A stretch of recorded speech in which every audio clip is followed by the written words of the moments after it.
Hello, everybody, and welcome to my new series I just decided to start today. It's called STEM and the Public. Now, for those of you who aren't familiar with STEM, it's an acronym that stands for Science, Technology, Engineering, and Mathematics. And as you may know, scientists and other STEM professionals, they seem to have a bit of a disconnect with the public. The public doesn't always see eye to eye with STEM professionals. So, I thought I would start this series, maybe do, episodes, whatever, I felt like I wanted to. And the idea is that, I would address these disconnects. And I had a perfect opportunity this week. That opportunity, of course, comes through a bit of a controversy that's brewing on the social media. That controversy is over a new subtraction algorithm, or they claim it's new anyhow. And so the idea is that if you grew up in the US and you're over 20, and even likely if you're 15 or older, you probably learned an algorithm for subtraction that basically involves lining up the two operands and using subtract with borrow. What they're trying to do with Common Core is basically teach more than one approach for elementary operations. And this has led to the CountUp algorithm, which has been criticized largely because it looks convoluted. And I'll, remind you, if you haven't seen the picture, even if you have, it's based off of one sample, right? That most of this controversy has been generated. It also, looks at efficient. And so the idea is that I'll first cover the traditional US method, and that's fairly easy to talk about because we're all familiar with it. I just thought I would bring it back up just as a point of reference. And so if you have two numbers, like suppose you want to subtract 123 and 24, then first of all, it's worth pointing out 123 is what's called the minuend. It's the number you're subtracting from, and 24 is something called the subtrahend. And we're trying to find the difference of those two. And so what you would do in the US algorithm is you would arrange the two vertically with the minuend on top, and then the subtrahend would be right justified on the bottom. And that basically means that the ones place of the subtrahend would line up with the ones place of the minuend. And then in some cases you can, do the subtraction directly because subtraction with involving only one digit is fairly simple. But otherwise, you need to borrow from the next digit in the minuend, and you can do that by subtracting 1 from it and then adding 10 to the number that you can't ordinarily subtract. And so here's that example using that algorithm. So you'll notice that we can't, at least in terms of the natural numbers, subtract 3 from 4. So we need to borrow from that 2 in the tens place. And that means that we now have 13 minus 4, which will give us 9. And that basically means that now we have to try to subtract 2 from 1, which means we have to borrow again. And that gives us 99 as our difference. Now, this algorithm, the CountUp algorithm, is a little bit different. It relies on a certain property that's easy to show with algebra, that basically the difference plus the subtrahend should equal the minuend in subtraction. And so if you know algebra, then you can very easily demonstrate that by isolating the minuend. Now, if m is the minuend, and S sub naught is our original subtrahend, and let D sub naught be the difference, the actual difference. What we can do then is try to calculate up a series of quote easier subtrahends that would be easier for us to calculate. So in this case, we have this nice recursive equation here that says that the easier um, subtrahend is the current difference plus the current subtrahend. And we basically want to keep on calculating these new subtrahends until that subtrahend is equal to our minuend. Then it's just a matter of going back through and adding up all of our subdifferences. And so this is probably what you've seen on social media, and it is a little bit deceptive because I want you to notice that with the traditional method, there are no carries. There's just direct subtraction. And the new method, as it turns out, the way they've done it takes 4 steps. And wow, that's twice as many steps, isn't it? That's pretty bad. But there's actually a reason for that. I mean,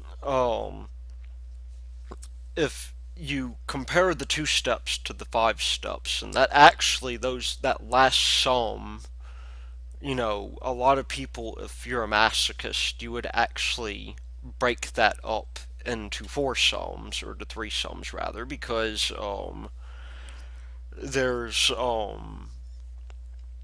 there's a number of additions that you have to add up each term individually or whatever. Of course, it's worth pointing out that if you look at that first iteration of the new method, this teacher or student or whoever did the calculation chose to use 5 or 10 as a definition of what's easiest. I mean, I would think personally, because we work in base 10, that adding up to 10 would be easier, but whatever. I mean, it doesn't really matter too much in this sense, but the idea, of course, is that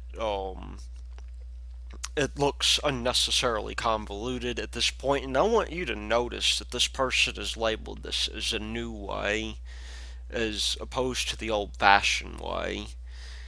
And we're going to talk about that a little bit later, but I want to bring up an example which doesn't have these issues. And that would be subtracting 98,723 from 1,234,567.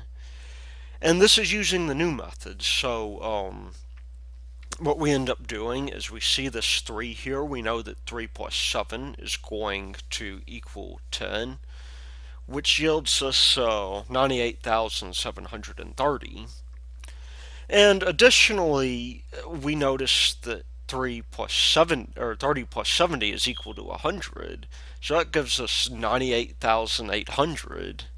By adding 200 to that quantity, we now have 99,000. And by adding 1,000 to 99,000, we can get 100,000. From there, it's not too hard to get 1 million out of that. We just add 900,000. And then we add in the remainder of this, the 234,000, the 234,567. And that means that if we add up all these terms, then we get this quantity down here, 1,135,844. And I want you to notice something about this, because what we can basically do is take all of these digits, because we're doing a decimal shift every time we do this. We can take all these digits and add them together by basically concatenating the most significant digit in each one of these, and because it's being trailed by zeros, that means that adding these up is actually fairly straightforward. So we actually just end up with one straightforward sum. And so, if we do this using the traditional algorithm, then we have to do some carries.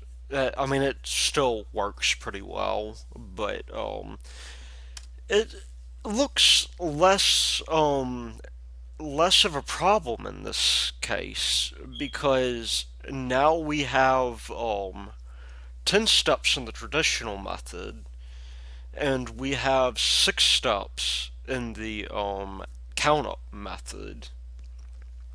And either way, this is on the order of n. This is a linear time algorithm. And so, in this case, we have roughly, even in terms of like concrete running time, um, we have very similar orders of magnitude here, and even a very similar number of steps. And it's worth pointing out that the aggregation step can be optimized using concatenation, as we just pointed out. And so, what we can conclude by this is that in the worst case, the US method is marginally better because it has fewer steps. Well, maybe. It depends on what you mean by better. If, I mean, part of the issue is that the more digits you have, the fewer steps, or the less difference there is between the number of steps. And so if you have like 1,000 digits that you're trying to subtract, then you really wouldn't see any difference at all. And then it's worth pointing out that not all steps take the same amount of time necessarily. It's much easier to do concatenation mentally, which means that might make the add up method easier depending on how quickly you can add compared to how quickly you can do concatenation. So that's something to think about. And I do want to point out, I guess, before I go on, that I'm not saying that the add up method is superior to the CountUp method, or rather, the CountUp method is superior to the US method. It depends on the problem you're working with. But it does bring up an interesting point because a lot of people do think that the CountUp method is a replacement for the traditional method, and that's not really so. If you actually look at the standards, it prescribes teaching multiple approaches, and so it's not really right to think of this as a replacement. And it's not even really right to think of this algorithm as new. I mean, it's something that, as some guy on Pathos, whose name escapes me at the moment, pointed out, you know, a lot of us do this mentally when we're, subtracting to figure out how much change we should have, right? And the nice thing about this algorithm is that it can be expressed in terms of just addition. Subtraction need not necessarily be involved. Of course, even then, it's easy to understand because it follows from the definition of subtraction with natural numbers, and then it turns out anyway that subtraction is a special case of addition. And so 3 minus 1 does have some useful properties to it. Like it's anti-commutative and it's not associative. But you'll find that when we express that as addition, we have the associativity intact. And so that's that's part of the thing going on there.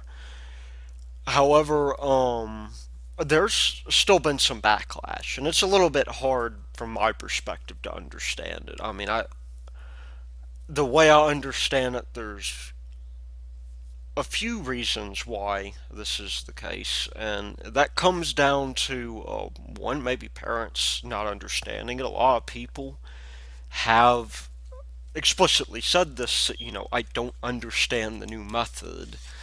And they sort of transitively reason that by extension my children won't be able to understand it because I'm not able to understand it. Now, it's not necessarily that you're not able to understand it, of course. I mean, there's hopefully me working through it has simplified it fairly easily, but even if you didn't have me there to tell you or some other dude there to tell you, you just have to think about it, it's you have to think about the way that subtraction works.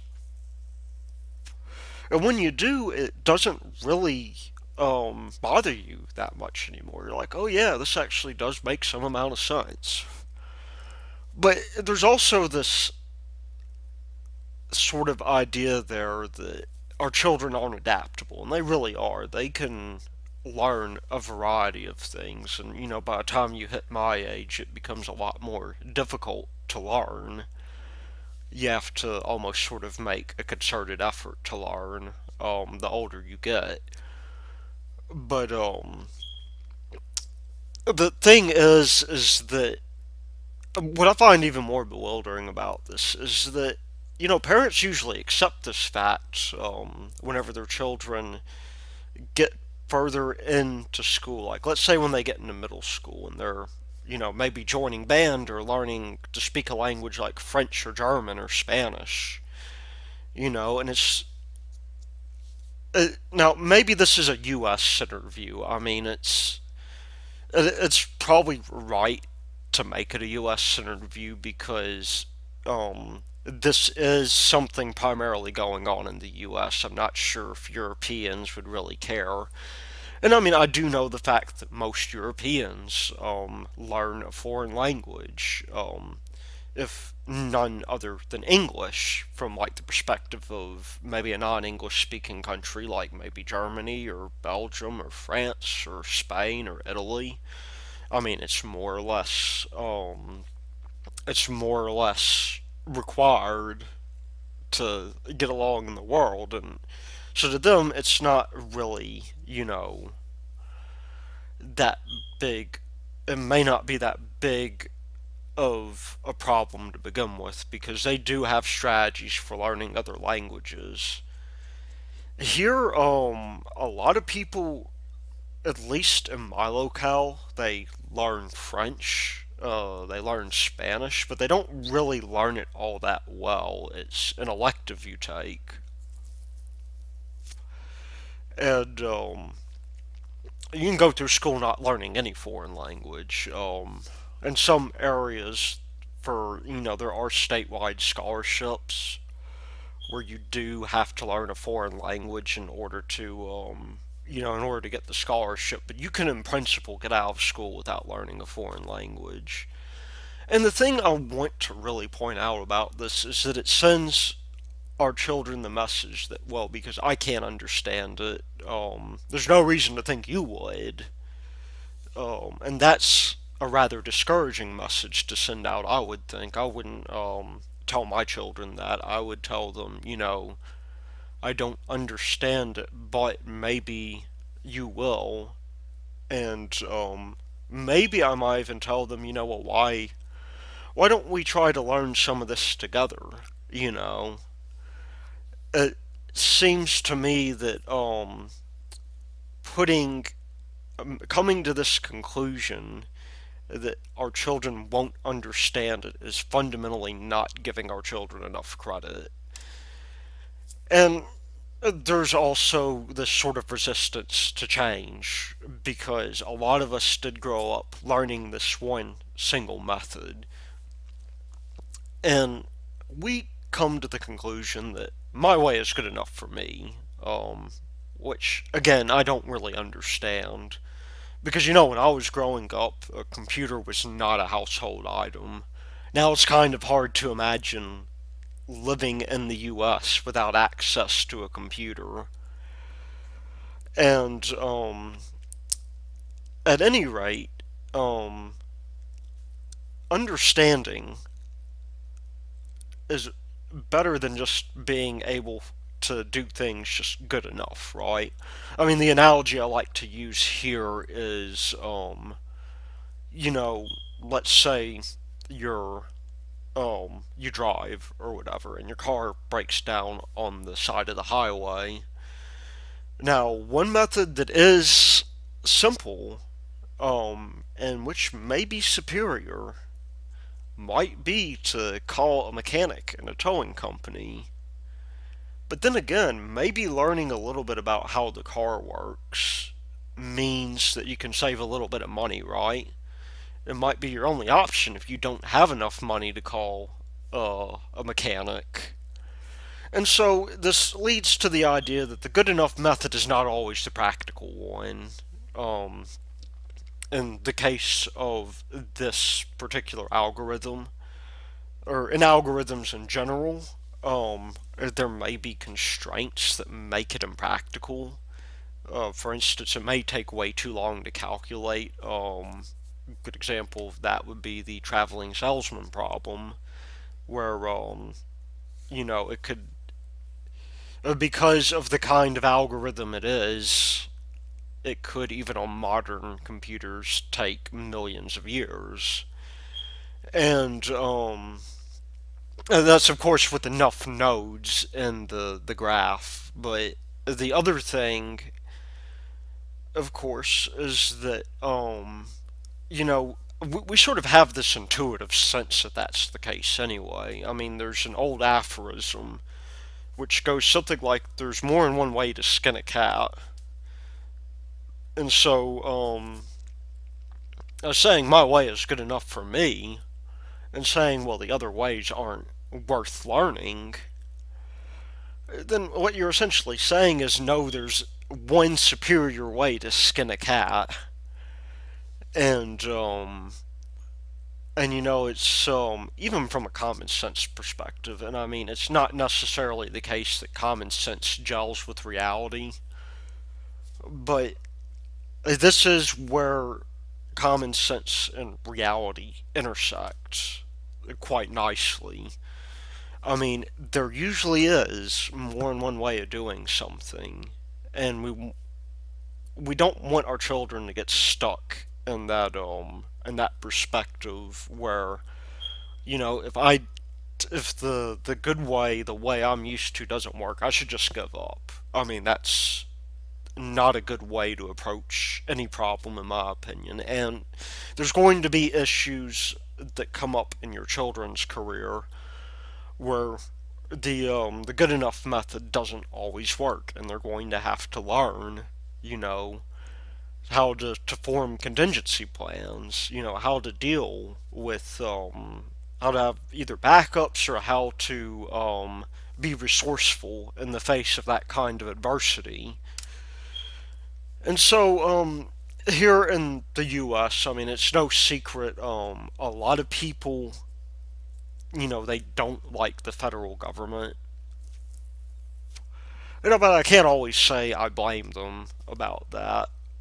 I think, a little bit of healthy skepticism of any government is good. But there's some question about the role, that the federal government might come to play in education. And you have these politicians that, even though some of them have accepted Common Core, which is interesting. I mean, Common Core is not required by the federal government. What basically happens is that your state adopts it, and then you basically, you know, you basically implement Common Core once you've adopted it. You get funding for it, and then some of these guys, some of these governors, state governments rather, they accepted the money for it, didn't implement it, and now they're in trouble. And so, those politicians will get up on their soapboxes and they'll say, this is the government asking for way too much. And the question I have to ask there is, why did you accept it then? If you thought that Common Core was so invasive, why did you adopt it? And I mean, at some point, the standardization is desirable because we want to facilitate interoperability between school systems. So, like, let's say you move from California to Michigan, um, you know, you have to think about how the school systems decide where your child is at in terms of the state's curriculum and in terms of their grades. Because, I mean, where I live, for instance, you don't have the 10-point break. You have a slightly exaggerated scale to where, maybe like um, 93 to 100% is an A, and 85 to 90 to less than 93% is a B, and so on. Whereas other school systems may utilize the 10-point break, they may utilize a different calculation for grade point average. I mean, it introduces a lot of problems, and so the idea then is, how do we decide, first of all, are these people getting what they need to learn from this other curriculum that's in the state that we have no control over? And Common Core does help with that. But there's a level of confirmation bias that pops up here to where, a lot of people have been looking at this and pointing towards that algorithm saying, see, this algorithm's ridiculous, therefore Common Core must also be ridiculous. And I mean, it makes little sense to me to say that. I mean, the reason I say that is because I'm not saying that Common Core doesn't have problems. I mean, we could talk about the problems with Common Core on the level that, the people that are entering in the middle of the transition, they're the ones that stand to lose the most from it. And that's something that we really do have to think about. But, I mean, to me, this algorithm doesn't even seem ridiculous to begin with. And to point out that something has flaws in it, I mean, it's a truism. Almost every single endeavor that human beings have participated in is flawed to some degree or another. And the question we then have to ask is, what is the severity of those flaws and how numerous are those flaws? And so I just want to finish up by saying that, first of all, yes, this algorithm is strange if you're not used to thinking in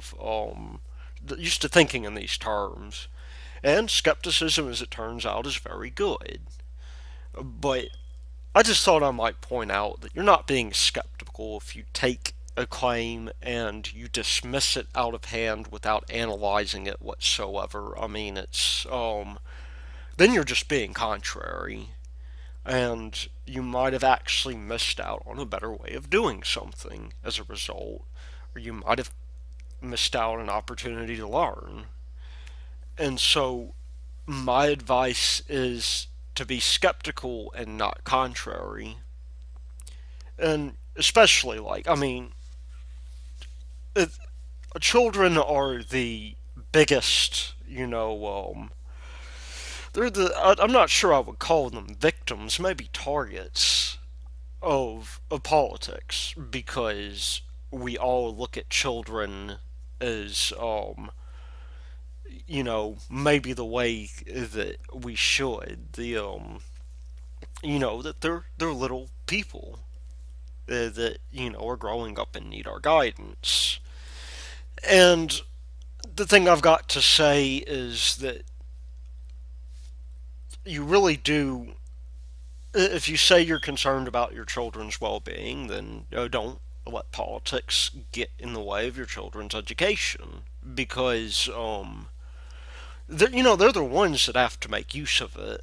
They'll bury you, or at least you hope they'll bury you one day, because you don't want to deal with the prospect of them burying you. But one day they'll bury you, and then they'll be living on their own, and even before then they'll enter into adult life, and they'll have to use everything that they've learned in order to make their mark in the world.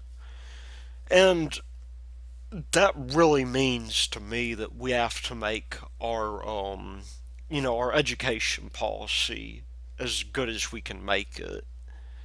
And again, give them credit. Sometimes you can learn some things from your children. When your children bring home things like this, and it looks, and you have this incredulous thought in your head that says, this can't possibly work, you know, prove it to yourself. You can learn something from your children sometimes. Anyway, this has been Thy Lord Root, and I hope that you enjoyed this first episode.